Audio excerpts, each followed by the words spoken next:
Hi, and welcome back to On Guard Cigar Salon. I'm Christopher Weston. I'm Graylin Thornton. I'm Ray Spannon. I'm the Cigar Pig. And I'm Stephan Ferris. And we're a show where four kinky guys get together and just talk the shit about what's going on today. And we couldn't do this without our producer, Pup Amp, who's behind the camera. Hi, Amp! There's 6 of us here. Anyway, hi. What are we talking about today, Daddy? We are talking about drugs. Drugs. And I have a question. Who here has ever done drugs? Well, what do you consider a drug? Ooh, that's a good question. You absolutely that's a did good drugs question. when you asked that question. I think we asked the guests. So let's say pot. Have you ever done pot? Yes. Are you stoned right now? That's not fair. Another yes. Have you ever done coke? No. Have you ever done coke? Yes. Pepsi. Yes. Yeah. And we're just gonna leave Stephan out of this for right now because we know the answer to all of these. Wow. Wow. Well, I read it in his book. Oh, The that's movie. it. He told the world. So wait, let's go. Molly or ecstasy? You've never done Molly or ecstasy? No, I don't really even know what they are, but it's fine. Don't tell me. I don't want to know. Okay. Well, we're gonna go. You have. I think it was called something different back there. What back was then. it called back then? I think it was MDA. MDA. Is that yeah. the same thing? Yeah. That's what we used to call it MDA. Ecstasy is MDMA. Oh, then I So only did MDA back in the day when that was going We on did it. was actually a separate kind of similar substance. I remember a time in Texas where they handed them out at the door at the bars, and they called them happy pills. In the Kool-Aid? Wow. In Texas? Maybe that's what's wrong with Texas. Maybe they need more. No, it was the most. I was just coming out. They were talking about like 1987, and everyone was high on MDMA or ecstasy, and I was at this place called the Ice House, and they brought in ice, and everyone was just rubbing ice all over each other. It was the happiest I've ever been. It had a lot of speed in Jesus it then. It was so good. Hey, how about poppers? Do you think poppers? That's a good question. It's a drug. Is It's an poppers a inhalant. drug? Well, I mean, and like the recovery program is kind of a gray area whether poppers is a drug. You can consider poppers a drug. You can consider nicotine a drug. You can consider They are, yeah. You can consider steroids a drug. So I think it's really what your own interpretation is of it. And I do know many people that are in 12-step programs that absolutely draw a line and do not do poppers or anything enhancing in any way. Well, it's an inhalant. It's no different than when people used to sniff glue. It's an inhalant. It's a drug. Did you ever sniff glue? You know, I don't know. I knew people who tried it. Airplane glue. Remember model airplanes? Oh, But not Oh. like to go out and get high. Just Not like Elmer's? no. It's got to be No. the clear Yeah. airplane. Do you glue. remember in junior high when they did the mimeograph machine? And Oh, you I could love sniff those. Oh, Those everything smell was wet so and purple, good. yeah. Oh, yeah. See? And the reason we're talking about drugs today is because you, Stephan, have just written a book called Blue Movie. Can you tell us a little bit about yourself and why you've written this book? Sure. So my name's Stephan. I did porn as Blue Bailey for most of my younger life up until now. But I also went to law school and I'm an attorney. And I do some writing. And last year I started writing a collection of essays about like substance use, porn, HIV, a bunch of gay things, and it kind of just like the editing process morphed into a collection of scenes, like kind of more of a movie style to kind of mirror my life in porn, and that's where the book came from. And now you've been newly sober for over a year. You just...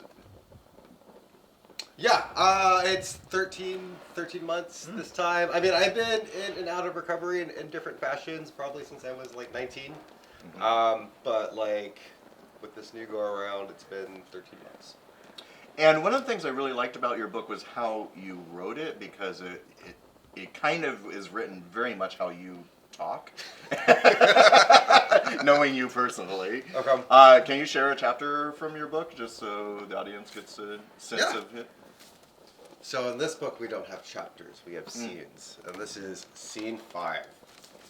I'm a frat boy. I have joined the Pi Kappa Phi fraternity to feel more masculine. It has only made me an alcoholic. Other guys smoke weed or do a bump of coke. I just drink constantly. I'm smoking meth. I am 18, still a freshman, and have not even smoked cannabis or snorted coke. I'm with a random daddy that I met on Manhunt. We are in his living room, chilling on the couch. The drugs are on the glass coffee table. The house is a mess, stacks of paper and clutter strewn about, but I grew up with a messy father and it doesn't stand out. The daddy finds out that I don't find bottoming pleasurable. I mean, shocking.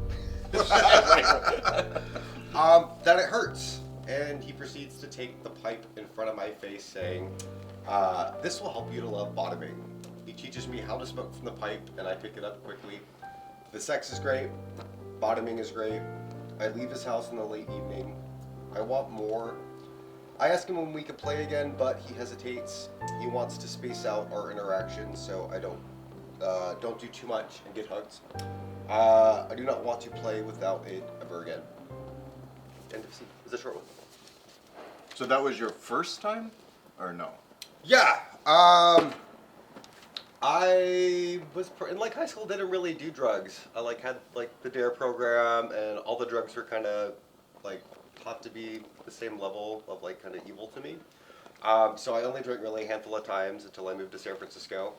And then when I moved here and went to SF State, I started seeing my classmates doing everything from coke, Molly, without really any consequences. Everyone was just going to school and doing their thing.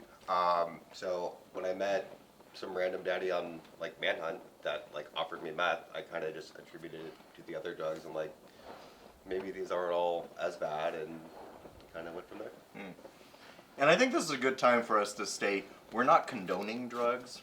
We're not professionals. We're not even counselors. We are just giving our opinions and our observations of what we see in our community and people around us. And I think meth was a very big problem in our community. I remember in the 90s, I lost a lot of friends to meth. I don't know, is it making a comeback now? Because I'm so out of that world now. I mean, it was always in fashion when I was doing it. Did it never go away? It never went away. Yeah, did that's it? what I So thought. maybe it's just I have the blinders on. I cut everyone out of my life that was on meth because they were impossible to deal with. I feel like when I moved here in 2005, it was having a moment, and then maybe it settled down, and then with the pandemic, kind of had a resurgence. So I'm curious, been bringing that up. So my opinion of drugs has changed over time and who I see doing them just based on my circles. How does everyone else here see drug usage in our community? How's that changed over time for you?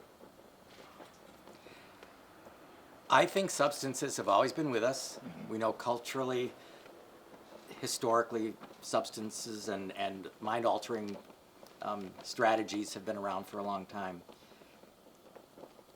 I think one of the reasons that we are conscious, especially of meth use, is because we see the ramifications within our social circles in a way we might not have seen before.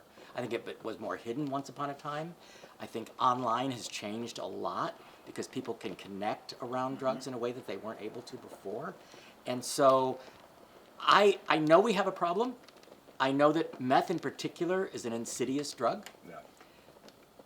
But I also think that the upside of that is that people like Stephan are openly talking about it, and therefore people that are struggling have the ability to come forth, talk to people, etc. So sometimes it might feel like it's more because we see it, but I don't actually know the data myself. Again, I'm not a professional, but I don't see it as any higher or lower level than it's been throughout my entire experience being a gay man. Yeah. So I understand that. My observation has been over time, it seems to, when I'm witnessing what people do out in the party circuit, it seems they do more of the stacking. It seems like they do it longer for days and weekends. I back when we were coming out, I would do a hit of Molly, maybe some pot, and that was it. I'd go home and fuck for the night.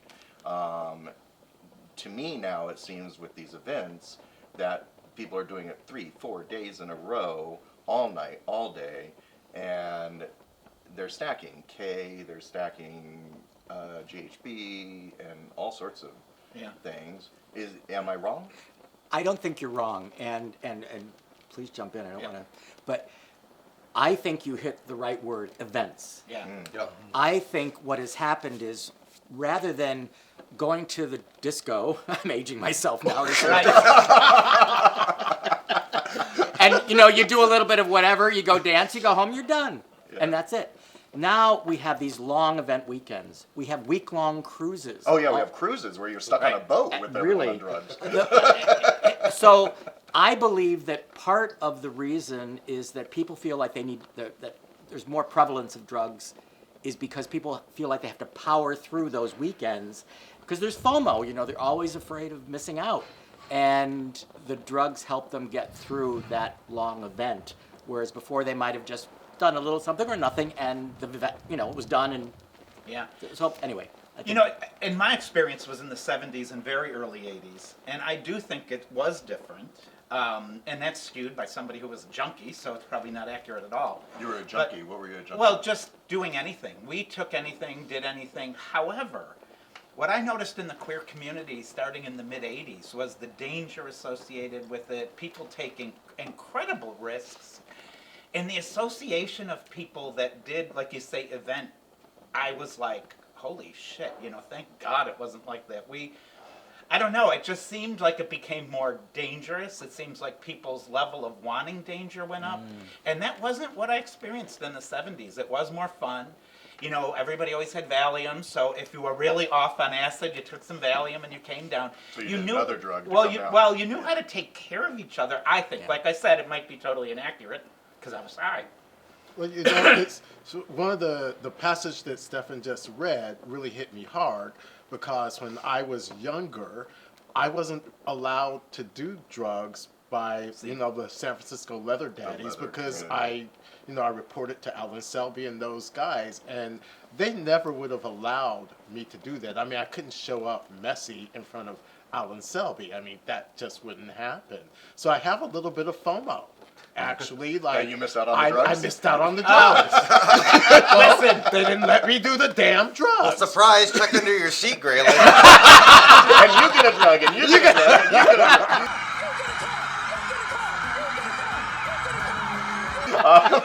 Which one? But that's what I wanted to ask. But I have a question. We're talking about drugs, but why did you take drugs then? Right. What was the point? Why did the you pig do just it? brought up the point of the safety factor. Was that a motivator for you? The danger. Yes and no. So I think I like the safety element. I think like we as gay people, like we get to define how we like have sex, how we have relationships, and I think as part of that, like how we include drugs or not.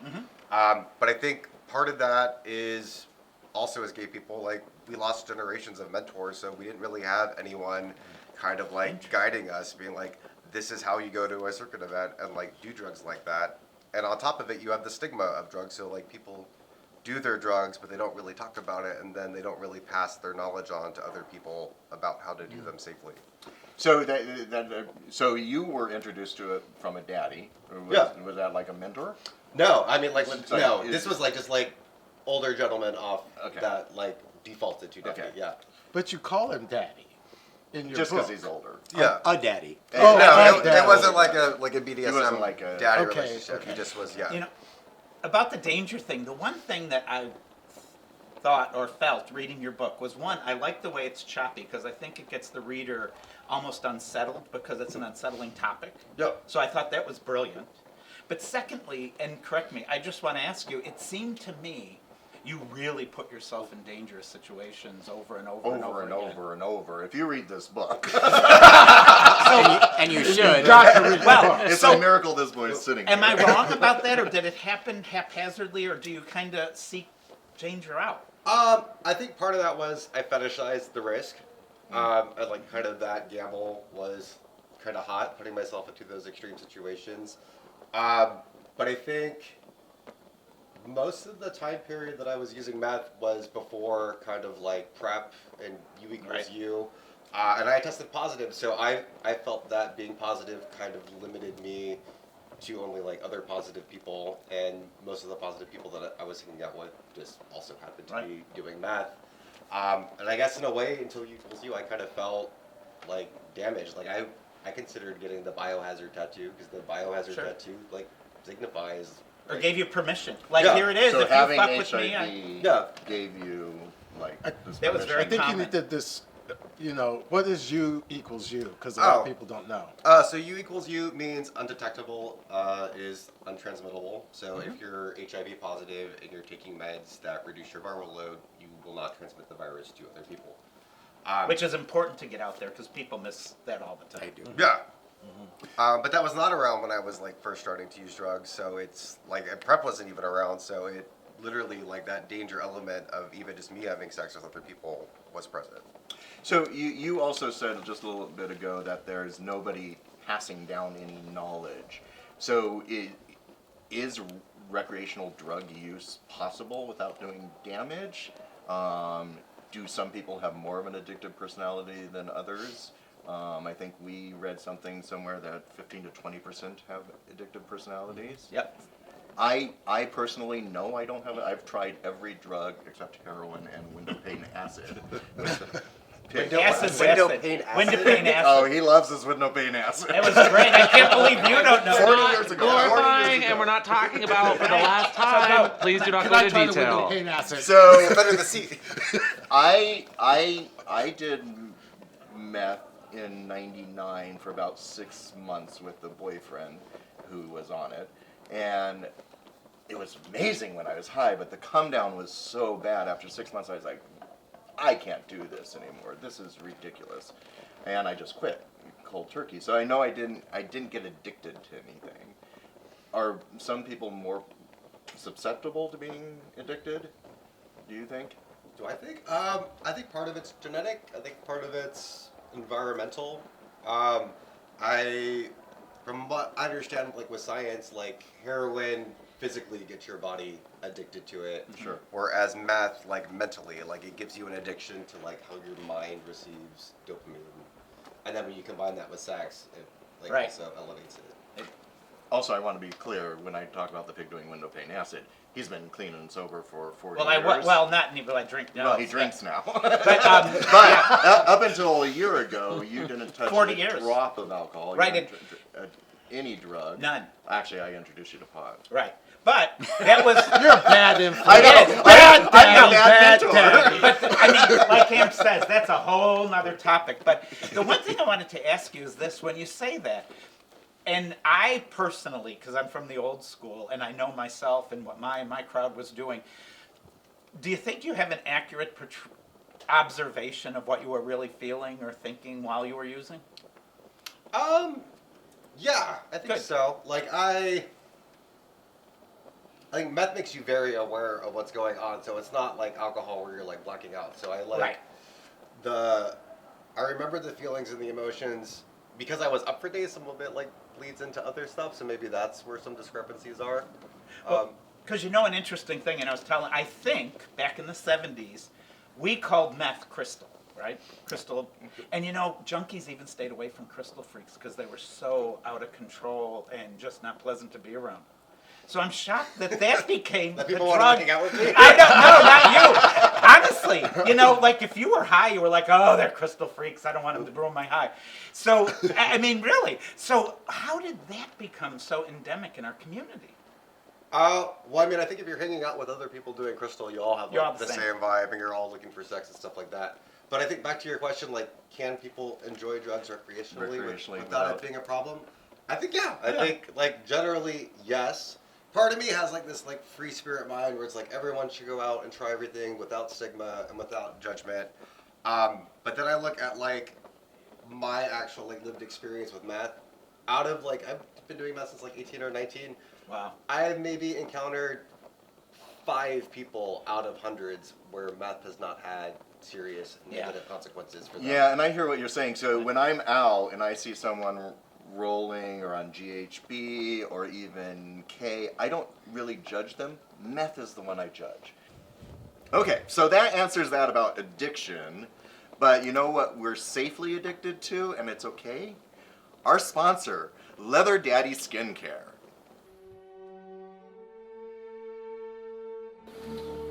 So Leather Daddy Skin Company is a plant-based skincare line with a kinky twist. Leather, scotch, vanilla, and 18 erotic spices are bound to get the blood flowing, getting you ready to dominate your day. If you use offer code ONGUARD, you'll get 10% off your order. So thank you very much, Leather Daddy Skin Co. And if you use offer code ONGUARD, you can get 10% off your next purchase. Not meth. Not that. So, I was privileged to be able to see an advanced copy of the book. And so, I opened the PDF in my email, and I started to read the book, and I did not stop until I finished the book in one sitting. The reason was, number one, it's compelling, it's well written, but I kept thinking to myself, number one, this is brave. Number two, it's one of the most transparent, honest things I've read. It's very raw. Very raw. Third, and I think really important, it's a cautionary tale, and that's why this book is so important. I agree. Because a lot of people will read this who might be struggling with meth or any other substance or whatever, and read it and go, okay, I'm not alone. Other people have gone through this exact same thing I am, and they've come out of it okay. So, thank you. It's a really important book. I really hope a lot of people read this. Not just because you're a friend and you wrote it, but it is that fucking good. Yeah, I agree. So, I really do. I also want to know what our thoughts are on chemsex. And, when SSC came out, it said no substances, period, especially when you're doing BDSM scenes. What's SSC? Safe, sane, and consensual. That's true. Girl, you asked me that too when we filmed the other video. Get your acronyms You together. are more RAC than SSC. Yeah, You're he is. risk-aware, consensual kink. Risk-aware consensual kink. So now, but my question is this realistic or is it hypocritical? Because I know many a leather doms who played with me in my younger days were high on pot, drinking plenty of alcohol. I mean, we went home drunk from the Eagle and did bondage scenes. Is this realistic? No, Yeah. it's not realistic. And Yeah. the reason it's not realistic is that there's no nuance to it. It's this or that or nothing in Right. between. The reality is many people will have a glass or two of wine and go into the bedroom and do their thing. Which we're not even covering it, alcoholism. Right, Yeah. we're not. We're just But- doing drugs. We're drugs, but but alcohol's a drug. It alters your mind a little bit. Yeah. So same thing with pot and perhaps other things. And I think there's a judgment call that, like, if somebody had 5 drinks and was going to throw a single tail whip at me, I'm thinking, no. You're not going to do that. So you have to judge the situation. However, I do think as a community to say, you should always err on the side of caution when you're indulging in whatever, or don't indulge in anything, because this can be risky behavior. You can be doing something that could hurt someone. What about when, so I've also played with many doms who play with a sub who's high, but they don't imbibe. Is that more on an okay spectrum? I think it depends on how you qualify drugs. Like Race mentioned, you have a couple of drinks or, you're a little stoned or whatever. Now, I would never, if I'm at a play party where it's basically sex, then being stoned is perfectly fine. But if I have a scene to put together, I have to keep myself together because I have to remember what I'm doing. Yeah. But you're the top. What, Right. what if you're fisting a fisting bottom who's high on some chemical to allow their hole to get wider? I don't know if I've done that or not. Because they haven't told you? Because now I'm But thinking about it. It you might can have tell when happened. somebody's high. Can you not tell when Yeah, somebody's I mean, Yeah. not on some serious drugs though. I don't have that experience. I Right. mean, I might think they're just Do you kind have of a that little experience? crazy. What? Just think someone's super high on drugs? Yes. Yeah. Well, that's what I was going to say, because you haven't, you don't, but I think people who have can identify. Okay, Pig, am I high? Yes. No. But I But have it's a to different say, level of high. I normally only fist people or play that intimately with people that I know. Sure. So I wouldn't go into a big play party and just start fisting someone. Yeah. See, and that's where I think when we talk about events, it's different because the whole reason to be there is to be with strangers and just to hang out. I personally, to answer the question, think that recreational drug use is okay if it's okay for the person and they find it okay. It's not disrupting anything. I do, and this is my opinion, I think our community's minimizing and acceptance of extreme drug use is probably not great. You know, can I tell you something? Because I thought about this last night. One of my first recollections of being in a big drug atmosphere was with you. We were in Toronto, I think, like 20-something years ago. And I know you don't remember this, I remember this. And we were at a party, and everyone was like being very touchy and stuff. And I didn't know why, so I just started doing it too. And later you told me everybody was high. I might have gotten a contact high because I started having a really good time too. But I didn't know, and it was you who was like, it's because we're all high. And so this might be a good time to also point out, not only is Pigman sober, but Graylin is sober. Ish. You do pot. She's a bit wild. You don't do alcohol. Yes. You don't do alcohol. You don't do drugs. You do pot, I do which pot. is legal here in Yeah. California. Yeah. California sober. Yeah, so Oh, California I is love sober. that term. Yes. That is, That's great, talk yeah. about minimizing. That is the best term of this millennia. But did you ever stop totally for a period of time, even pot? No. Okay. I've been smoking pot since I was 9. Because Literally. I went totally substance free for 40 years. Wow. And what made you do that? Was You there know- a turning point? Well, it was because of what I did for a living, and I couldn't do it. And there was a wake-up call. And that's why... And it wasn't because you got so dangerous for yourself? Yeah, well, I think it's dangerous. You know, I was a healthcare professional. I think it's dangerous when you're, putting things in people's body and you're so either still high from the night before or hungover. So I stopped for that reason.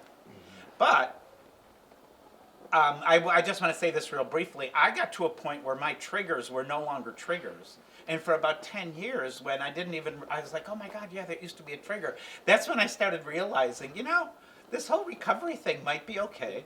And then about 10 years after that, I said, I do feel like I just want to let loose a little, and tried pot with you, actually. At the Cher concert. At the Cher took him concert. to You gotta have Cher, pot I gave at a him an Cher edible, concert. and that But- just changed his life. And no, because it was different that I didn't want to do anything and didn't 4 months after, never even thought of it. So that whole trigger response that I experienced, for myself, I judge right now as being gone. If I felt jonesing for something, I would probably try to stop again. See, I'm seeing a pattern here of Christopher giving people pot for the first time. I don't even do drugs. As well. I could stop pot for a Somebody. minute. You could give me Oh, that's more. true. Somebody. So Yeah, he's the did it gateway too. drug. Christopher is the gateway drug. No, can I do a quick rewind?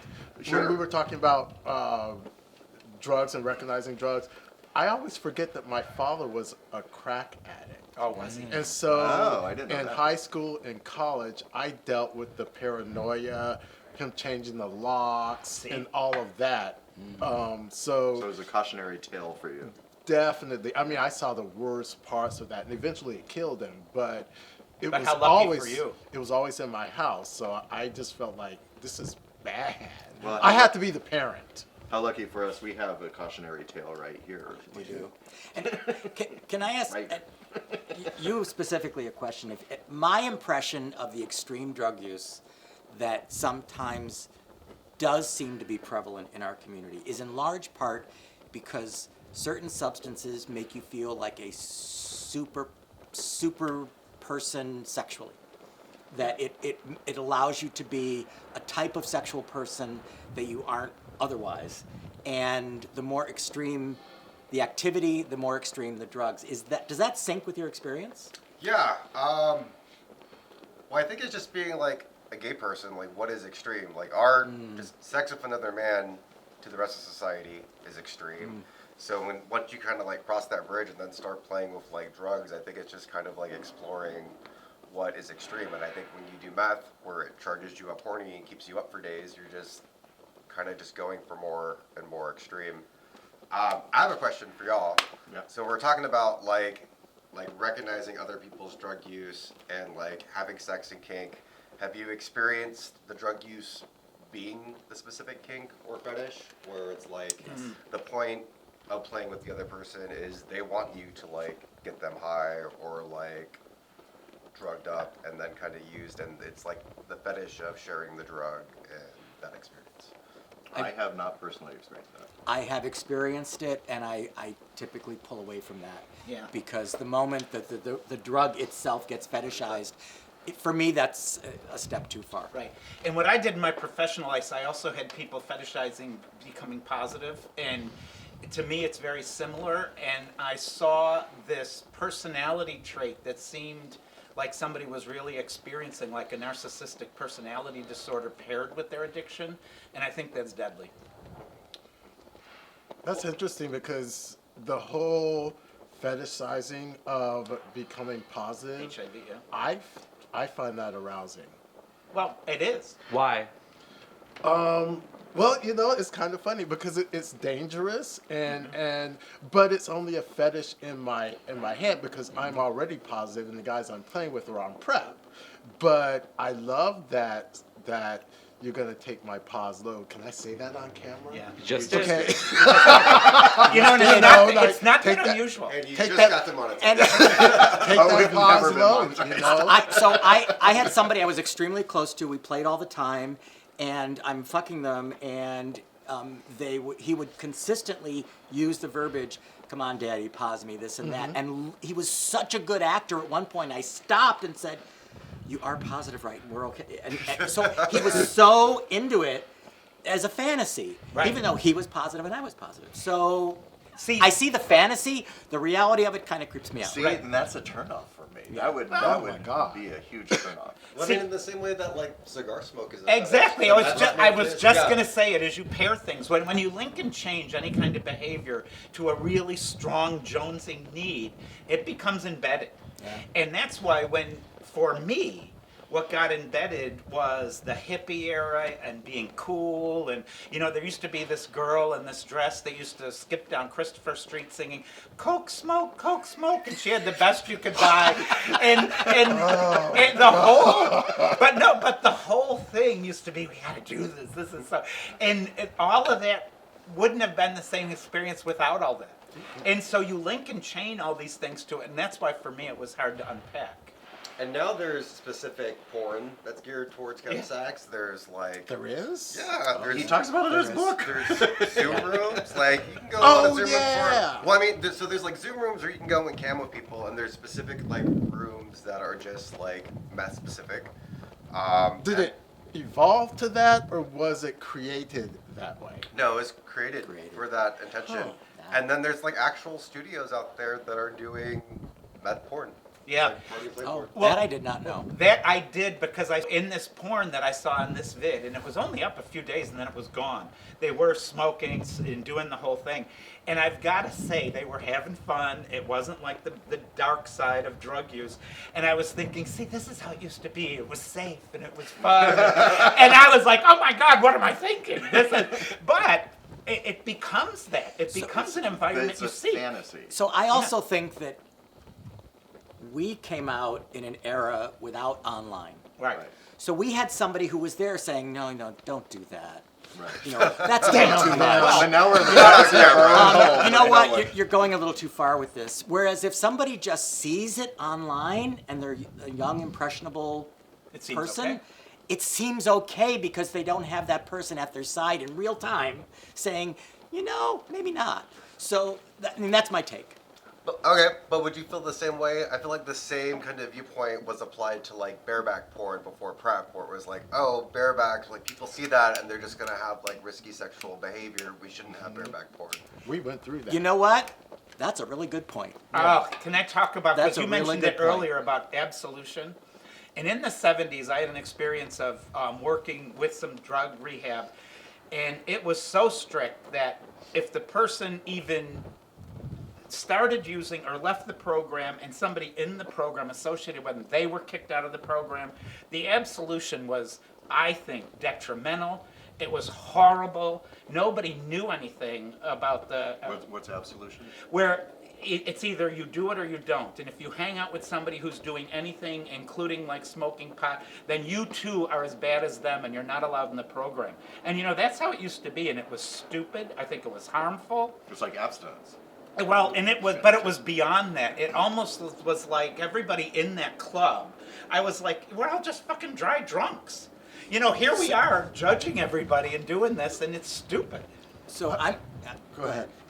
I have a question for Stephan, and it's all related to this. You know, there's some scenes in your book that you talk about abusive sex and being high and all of that during this abusive sex, but it's a bit confusing because when you retell it, part of it sounds really hot Yeah. and And sexy. it also sounds like you like it. Yeah, and Right? my brain wants to kind of like hop into that scene and be a part of that, but then I know how you're feeling because you're talking about that, so then part of me wants to rescue you. So it's a bit confusing because of the way you describe that all. It sounds hot, but we know that it's not quite hot. Personally, as someone who also read it and was very squeamish through the entire read, it's a great read. It's a good book, but I didn't find those scenes hot because I know the scenes you're talking about. Those scenes made me uncomfortable, Yeah. but not in like a. Yeah, Grayling. I shouldn't be reading. No. I'm feeling judged. I'm saying that you have a different experience of reading that than I did, and we both enjoyed it for what it was. Right, and but- it was interesting. My experience was the same as yours, and I thought part of it was because you're editor and keeping it in those choppy sentences. I loved it. I thought it was brilliant.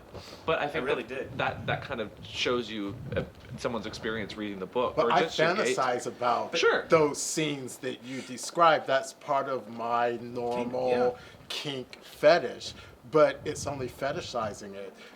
But you do it for real. But part of me is like, wow, he's doing that for real. And Yeah. if I could just be in that room.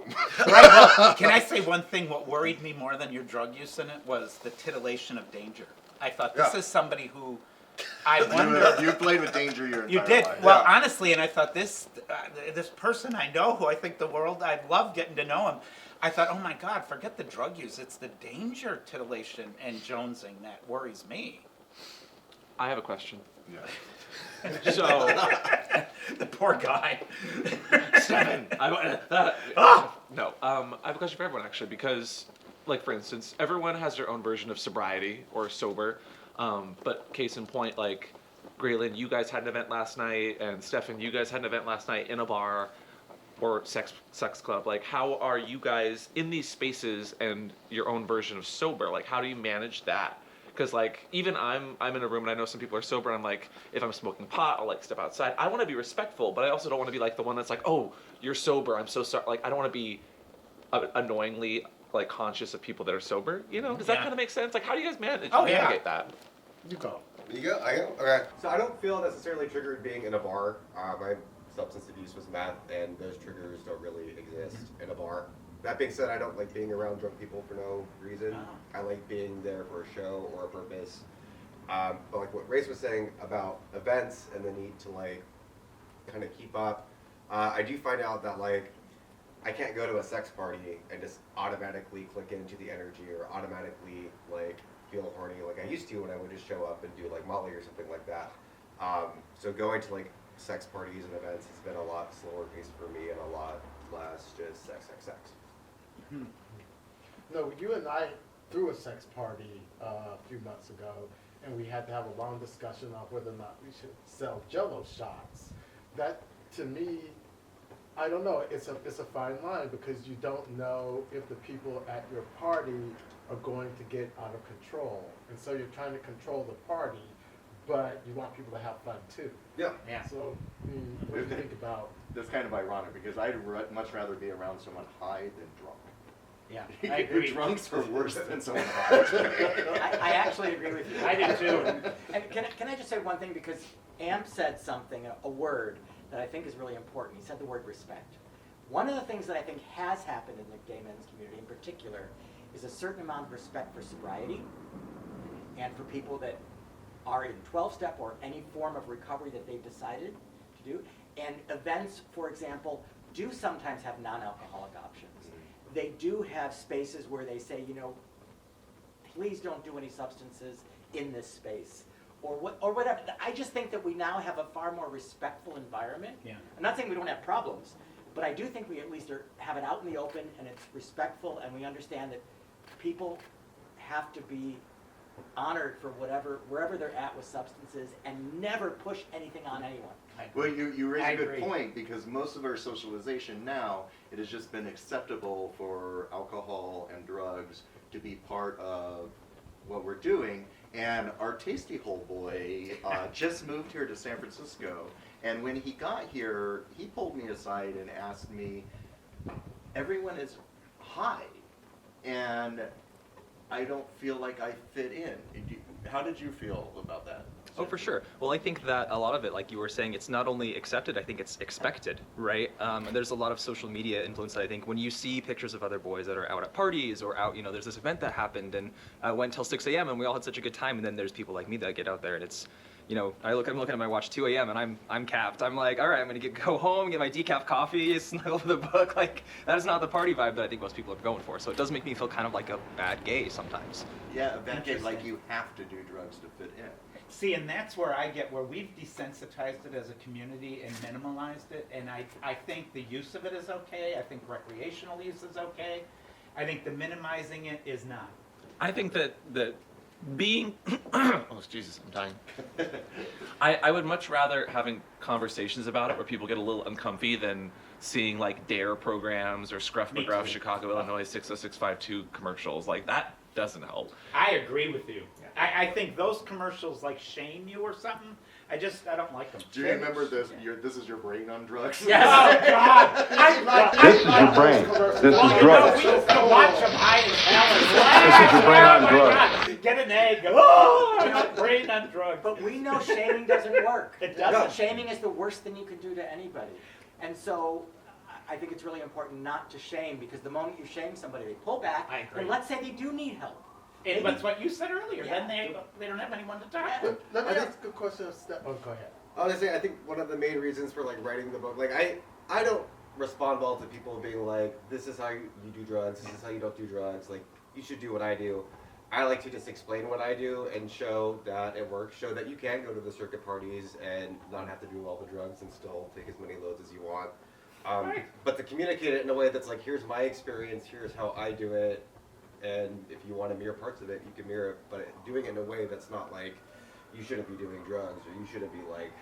I agree. So like my stance that I stated earlier is I just didn't deal with anyone on meth. When you were deep in your meth addiction, I'm sure other people did that to you. Yep. What would have been better? What would have helped you? Was there anything you could do? So I also did that. Before, like, when I first stopped doing math, I didn't want to go to meetings because I was in my 20s, and I'm like, this is stupid. I don't need to be in, like, 12-step meetings in my 20s. So I just, like, tried to figure it out on my own, and part of figuring out on my own was just being really mean and cunty to other people that use meth. Like, people would hit me up online, and I would be like, no, I don't want to party with you, and I'd capitalize all the T's back to them, and I'd be, like, kind of a bitch about it to, like, create a separation there. And that's just not, like, a kind or compassionate way to deal with people, like, that are struggling with this. What would have been a good way? I know, well, you mentioned earlier, you asked off camera, like, how many friends do I know that are, like, actively using, and do I hang out with them? I don't have too many friends that are actively using, and it's not because I'm judging them or I think that they're horrible people. It's because they're usually attractive, and to me, it's a risk for me that, like, the more I hang out with someone that's using, the more that, like, it's still sexy to me, that the chemsex, that I'll want to do it with them. So I personally need to have, like, separation and not hang out with those people just because I don't trust myself to be around those people. See, and that's why I asked you the question, because I was the same way. And in my era, it was more the cool vibe of hippie, and yet what I found was what I experienced there was great. But when I got out of that community, it was great too. And you don't realize it's not just mind altering, it's perception altering. And if you let yourself go to the new experience and percept it, you find out it's not bad either. So that's the only reason why I asked you the question. And to deal with other people, like, I think you could set boundaries in a way that's not judgmental. Be like, I'm not hanging out with you because you're doing meth all the time and you're cracked out. It's like, I don't want to hang out with you because you show up late all the time. You show up and we can't have a connection, or you don't show up at all. It's the He behavior. just said exactly what I was about to say. You can be compassionate and kind, but you can set boundaries. Right. And I think that that's something that we can, I think that's what the book teaches. You can That's what set boundaries. Well, that's why I love the book. The danger part worries me. I got to tell you that. I could say that over and over. It really does. Yeah, a lot. I'm in therapy for that, I promise. I hope so, because that worries me.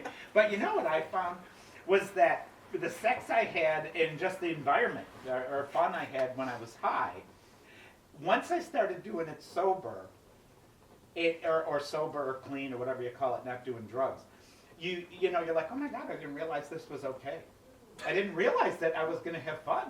I really didn't. I thought fun was not happening unless I was high. You know, Did one of you- the things yeah. that Samson said earlier was, you know, you look at pictures of people and they look like they're having fun and they're all high and all of that. Do you have to know what to look for? Like, What do you mean? like now that I've been told this, I can look at pictures and go, oh yeah, they are all high on this ship, all wearing white and glistening. And their eyes are about this Yeah, big. now I know. But before, I would just look at that and go, oh, those are just, you know, the hot guys on the ship. See, yeah. So, I mean, do you have to know how to spot those people? I think for me, when I go to like circuit parties and events, I just assume that everyone's there on some sort of substance. And I guess I try to look for the people that are like sober or not doing it. And I think those people stand out to me. Like I like seeing people that like still go out and like be slutty and go out Yep. to all the events and still do things. And I think when you're visible about that, it shows to other people that you can go. You don't have to have like the kind of drugged out experience at the circuit party. You can go and kind of define it how you want to. One of the things that I think, this goes back to the respect that Amp was talking about. And I'm going to cite one particular event that's done a very nice thing. International Mr. Leather. When you go there, you can get a badge that actually indicates that you're sober. So Wow. if you're in a crowd and you are feeling like you need to be with somebody else sober, you can spot that person and walk right over and say, hi, I need to talk to you right now because I'm... Yeah. So I think this is what all events could do, is that we need to respect the people that are either sober or choose to be sober at that event and let that be okay. And to International Mr. Leather's credit, they did that, and I think more events should do the same. I Do agree. people who are actively using or just use sometimes, do they ostracize people who are not? Because I would feel I've like seen the no reverse. one's going to talk to me if I have this badge on.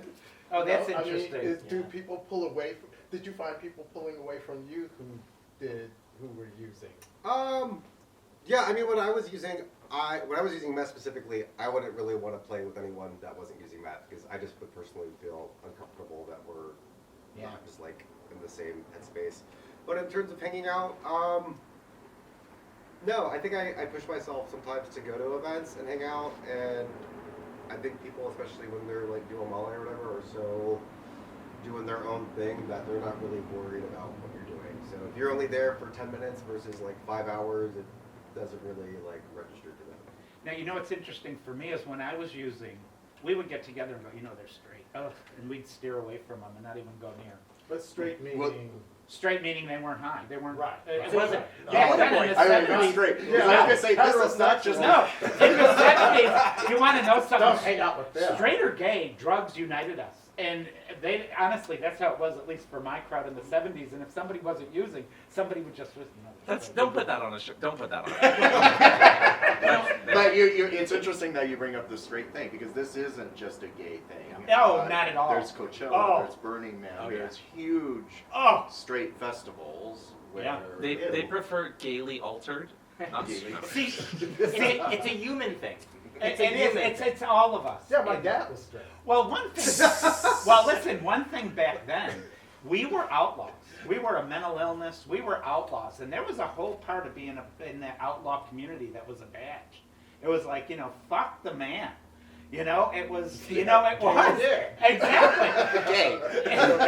Well, I mean, in the Really? same way, like Outlaws. the meth use, I think, kind of like plays Yeah. also into I like love it. you're doing outlaw sex, you're like smoking meth, you're doing all these transgressive things against society. That's like Exactly. Weird. Oh, the still turn on for me as a tatted up convict. Oh my God, you're just out. Let's go. You know. We're gonna discuss that. That later. is a I whole wanted- other tangent. Focus. I want to discuss safety next on drugs because now we're having an issue with fentanyl and other things that can cause instant Death.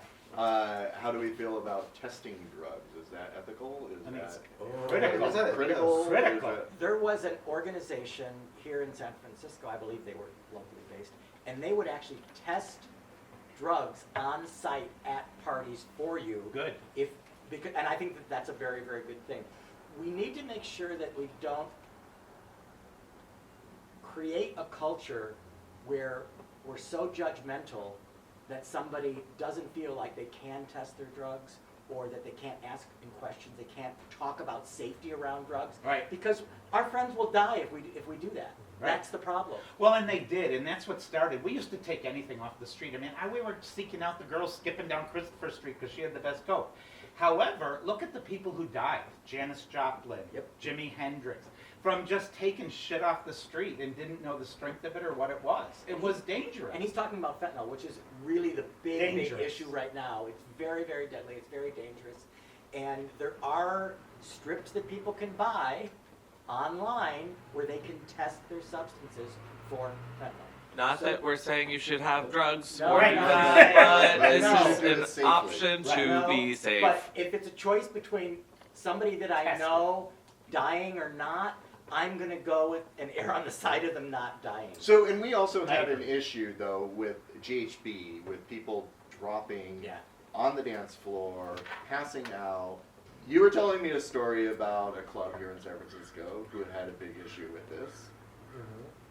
And the club promoter made it known that calling the police or an ambulance was the very last thing you did because they didn't want to be cited or held responsible for someone being, I don't know, what would you call it? Just Out at their passed party. out at their party.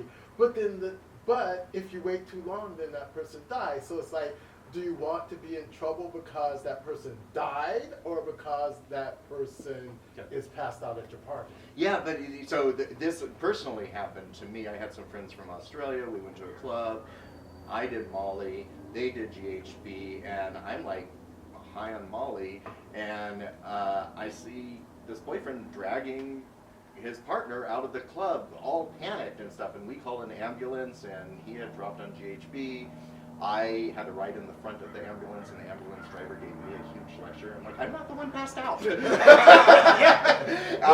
But they put him on IVs and everything, and he woke up fresh as a daisy. Well, you know, and sure, going, right. what's going on? And how is everybody? And I'm like, I'm going to murder you. So I'm going to say I won't say the specific party, but there was a party here in San Francisco that rallied a bunch of volunteers to walk around the dance floor during the party and they were trained to be aware of who looks like they might go out, they might go down, they might have too much. And they were charged with taking that person, walking up, and kindly saying, could you use some water? Yeah. Come sit down. Do you want to? So we have to face reality that this is what goes on at parties, but let's do it compassionately and safely and take care of each other. Right, well, at all different levels. Remember in the baths when they started putting up signs when Viagra came out that if you are out because of Viagra and poppers, you are permanently barred. Nobody's did that. They had a Well, sign. they did it at the Steamworks. Well, they did it at every baths because so many people were going out and people didn't know if it was drugs or Viagra, so they didn't say anything because they didn't want to get barred. So I'll add, I think one of the venues that is doing a great job is Oasis. Like, Mhm. I love going to the drag shows every Saturday night. Cochina Rude for like 5 minutes. We just met her. Yeah. I love She's her. amazing. Love her. Love her. But she gives a Narcan speech, and they hand out Narcan That's to the great. audience. There's a little. What's Narcan? It's the antidote to fentanyl. Right, well, to any It's to any opiate, substance. Any to opiate, any okay. opiate, if you take Narcan, you're down. But Katrina just won. She just won an award Yeah. for that work, and I think it's pretty amazing. wonderful. Once again, you have drag queens stepping up to take care and do activism. And now it's a city program because initially they were just giving money to do it at Oasis, and now it's spreading to a bunch of nightclubs. And if you go to the bathrooms at Oasis, there's a big bowl that used to be condoms, and now it's all testing strips. That's So great. anyone That can just is pick one up. really And amazing.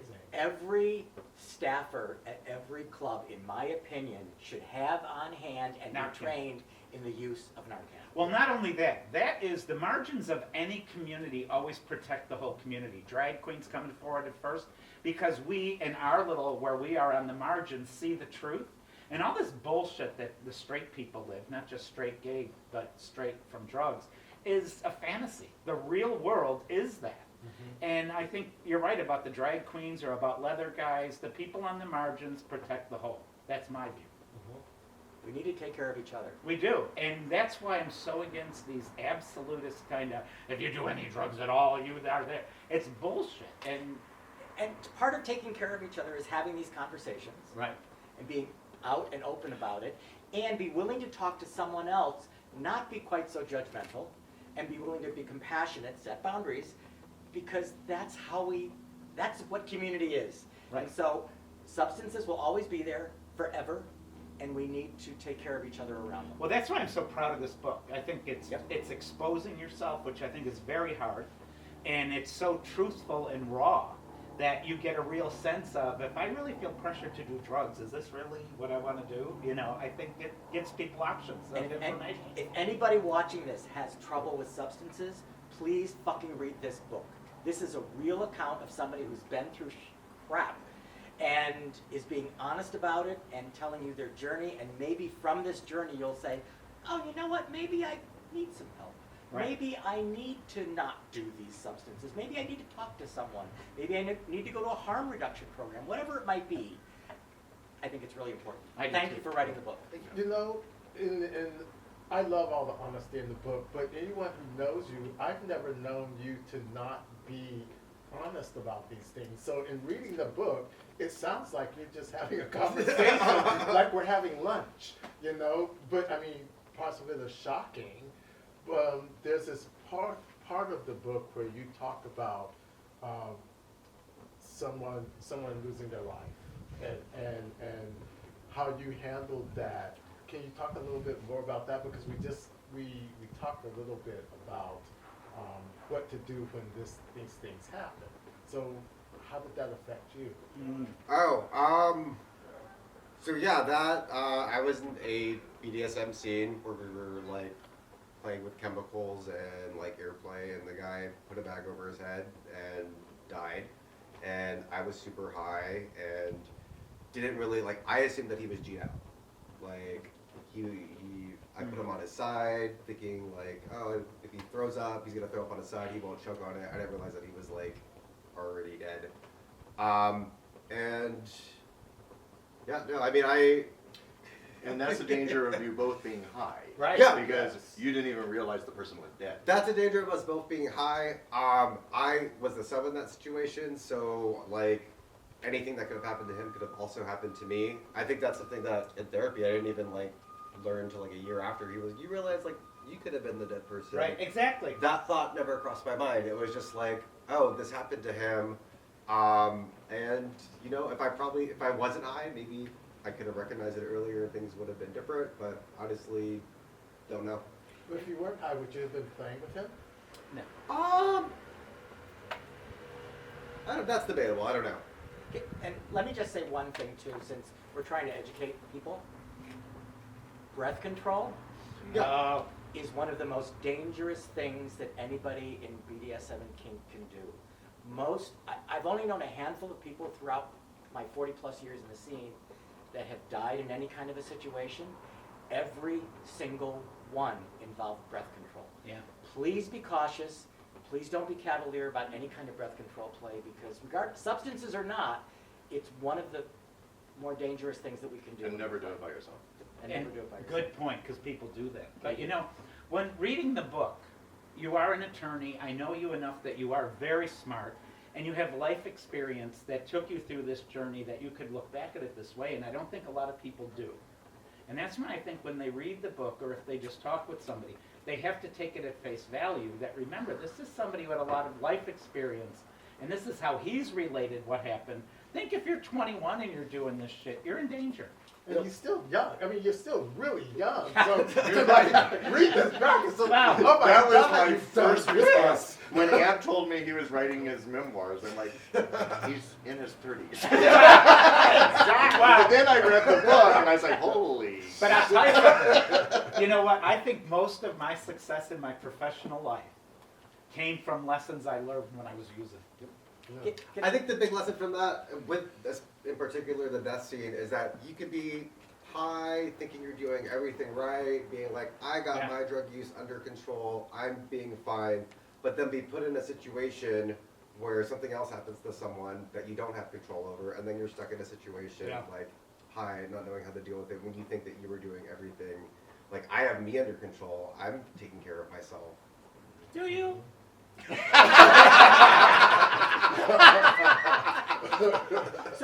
So I'm curious, if somebody's watching this and they have suspicions that maybe they have a problem, what would you say to them? If you were talking one-on-one to them, what would you say?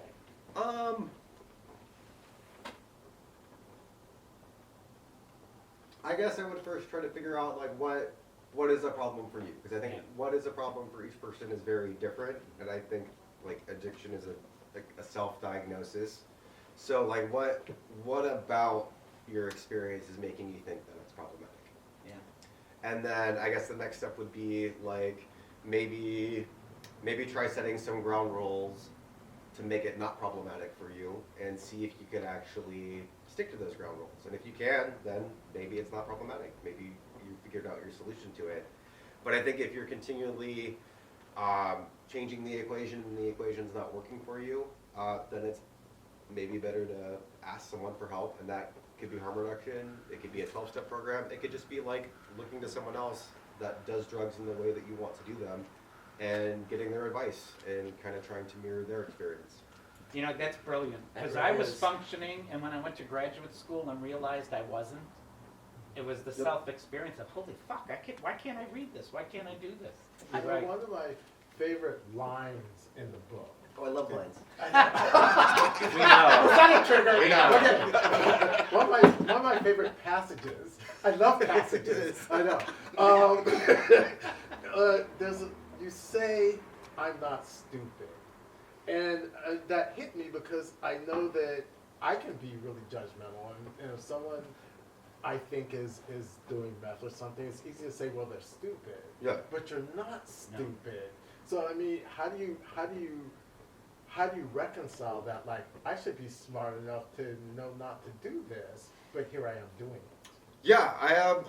So my experience, I get a lot of benefit from 12-step. There's a lot of things I don't like. I don't like the powerless message. I don't like the God language. Right. I like the community that comes from it. But what I still find in the community is that oftentimes it's talked about as like a black or white. You're either sober or you're not.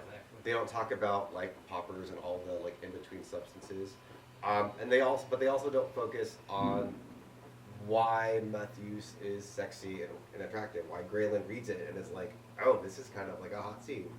I think for me, like it's still. I'm sorry, I lost. What was the question? You answered it. I It was answered not, it. yeah, you did. And you're smart. You're know smart. Smart. Can't remember the shit. Well, yes, I identify as smart, but I think like these things are like sexy and stuff, and sometimes like when things are sexy, like you kind of make justifications, or you think you can handle something, and you just like that perspective. Like it's like the frog in the boiling plate. Like you don't notice the boiling water as it gradually gets hot until the water's boiling. Sorry, what drug is that? boiling water. You know when you lick a toad? No. I've heard of that Pokemon. Let me also say, as somebody who's had a man colleague for 10 years who's 30 plus years sober, that the 12-step program absolutely is for some people. Right. And you can get out of the 12-step program what you want to get out of it And I think you've done that. I mean, you've said this is good for me, this is bad for me, but don't necessarily cast aside the option of 12-step just because you don't agree with 100% of everything that the 12-step program Right, typically it's- does. well, It can be very, very helpful for many people, and I just think it's really important to say that. I agree, but I think what I heard you saying is a similar experience where you used it until it wasn't needed anymore. Because I think of your intellect or whatever your life experience is, and I think it is good for people. And when it isn't working, walk away from it, like anything else. It's not process, it's end result. It's Right. the end result that I have taken care of myself. How you get there is how you get there. Right. You mentioned a little bit about 12-step programs and the religious aspect of it, and you know, I personally know someone who would shut down as soon as you did the Serenity Prayer because all he heard was God. How do you filter all that out? How do you find a community where that isn't the case? Yeah, I think it took a long time to figure that out. Like I said, like when I was in my 20s and I went to a 12-step meeting, it was not for me. The God thing wasn't for me, and it was automatically someone telling you, like, this is what you need to do to be sober. You have to make a decision right now, all drugs or no drugs. And to me, that's a very hard decision to make when you're even questioning if you have a problem. I think it just took a lot of trial and error and kind of learning, like with kink, there are no like rules. You kind of make up the rules that you want for whatever you want to get out of it. So the same thing with recovery. You can take bits and pieces of different programs and piece them together to make what works for you. And I could see for a lot of people that just showing up to a meeting is an initial draw, because it was for me. But I would recommend staying around and trying to find people that mirror what you want. I've had a sponsor, my current sponsor is totally fine with me doing poppers. I've had other sponsors that are like, I won't work with you because you're doing poppers, and that's a mind-altering substance.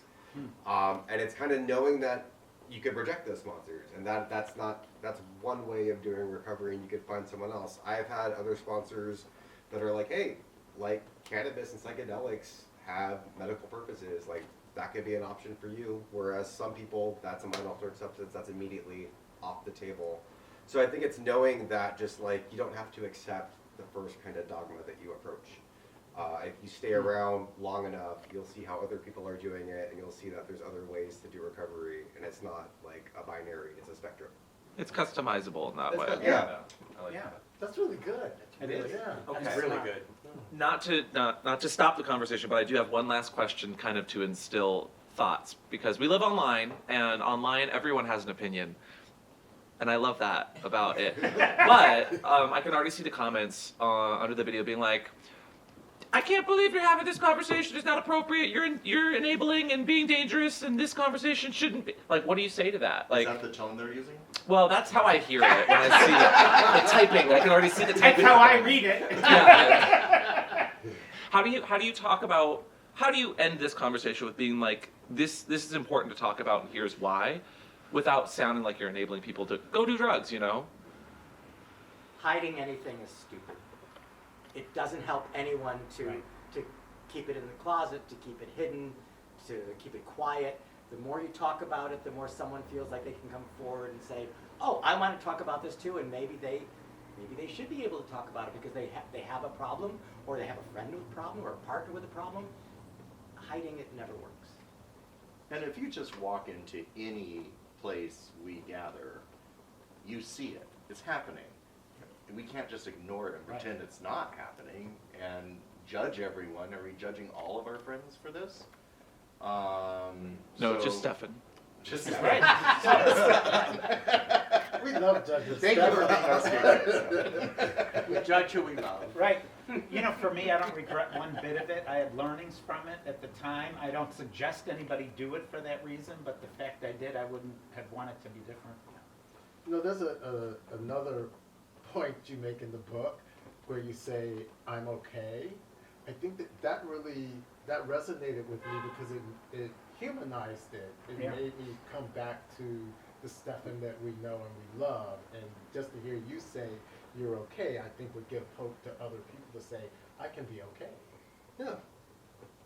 I have one final question. Okay. So, was part of writing this book partly therapy for you as you were going through your sobriety? And do you ever fear that now that you put it out there, if you relapse, Wow. Well, don't put that out what there. judgment will be coming your way? Oh my god.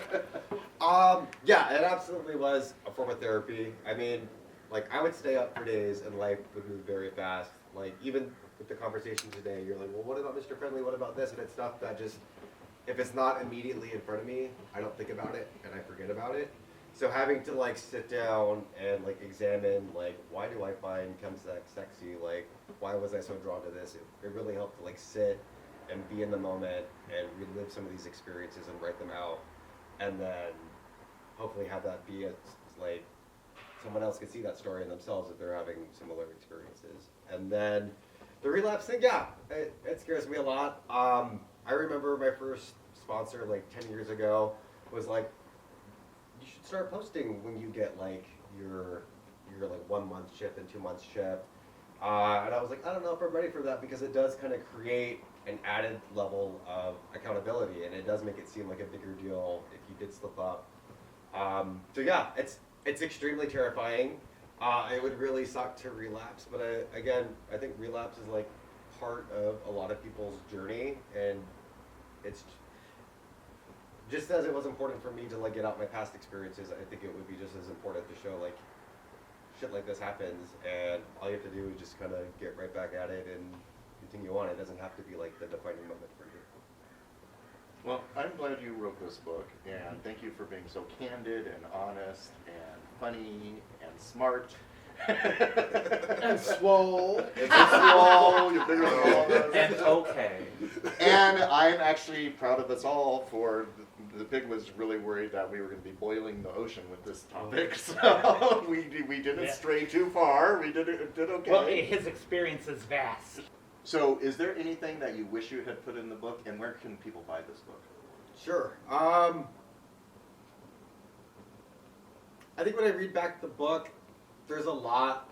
It focuses a lot on the drug use. So I guess if I had to like include anything else in the book, it may have been more of the kind of wins in life that happened interspersed with the drug use, like Mr. Friendly, being at IML, different things like that. That just The more of the highs. yeah, more of the highs. Less highs, more high notes. Yeah.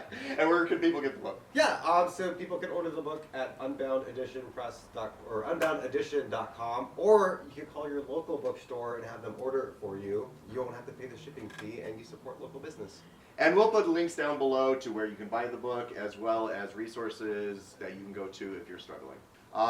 If you have opinions about this, please leave them in the comment below. We will read them in the same tone that Amp just read them in. But where can I buy the book? No, but everyone's experiences are going to be different, and everyone's experience with other people is different. So we know this hits close to home for a lot of people.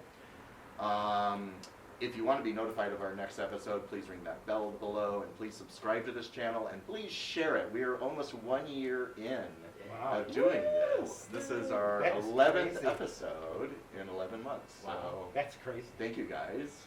Also, we do have merch at thesafewordshop.com if you like any of these t-shirts we're wearing, except our sponsor, Mr. S. And Wolf over here. The pedal punch t-shirt. Oh my god! Oh, yeah. Stephan's so hot. Where can I follow him? And Stephan, where can people find you? Well, I've actually learned from you, and all of my handles are the same now. So it's @BlueBaileySF on Instagram and Twitter. And you actually have your own YouTube show too. Tell I us quickly do. about So it's called Reading is Fundamental. It's me and my direct feed friend Dextra. Fundamental. Hi, I'm Blue Bailey, And I'm Dexter DeNovo. and welcome to the Reading is Fundamental podcast. And we talk about different topics in entertainment law through current news stories that are out. Oh, I love that. That's great. that. Yeah, and you poached our editor to do it. We Well did. done. Thanks, Andrew. Well, thank you for joining us for this lively debate and conversation, and we look forward to seeing you next time. Bye.